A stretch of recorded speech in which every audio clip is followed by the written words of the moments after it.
આપણે આજે બીલાનું શરબત બનાવશું। તો બીલાનું ફળ આવી રીતે આવે છે। આપણે શંકર ભગવાનને જે બીલીપત્ર ચડાવીએ ને એ બીલીપત્રનું આ ફળ છે।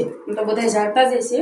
તો પણ જો આનું શરબત છે ને બહુ જ ઠંડુ છે, તો ઉનાળામાં બહુ સારું। તો આવી રીતે તમે આમાં વજન લઈ તો તૂટી જશે। જો પછી આમાં જે ગરબ હોય ને એ આપણે કાઢી લેશું આ રીતે, આ રીતે।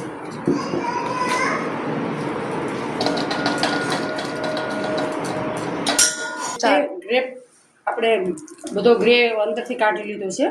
હવે આપણે આમાં પાણી ઉમેરશું જોઈએ એ મુજબ। પછી આવી રીતે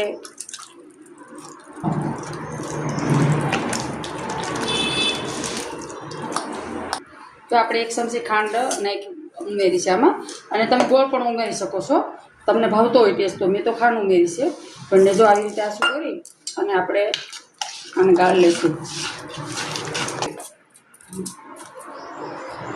જો આપણે આવી રીતે આમાં ગાળી લઈશું, તો તમે જોઈ શકો છો આ બધું બીને એમાં ભૂસબદું આમાં આવી જશે। તો આવી રીતે સરસ મજાનું બની ગયું છે। હવે તમે આવી રીતે સર્વ કરી શકો છો।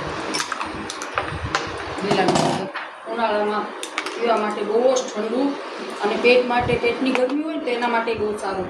જો તમને આ મારા લીલાના શરબતનો વિડીયો ગમે તો લાઈક કરજો, શેર કરજો, અને ચેનલમાં નવા હોય તો ચેનલને સબસ્ક્રાઈબ કરજો, જેથી કરીને તમને આવા રેસીપી જોવા મળે।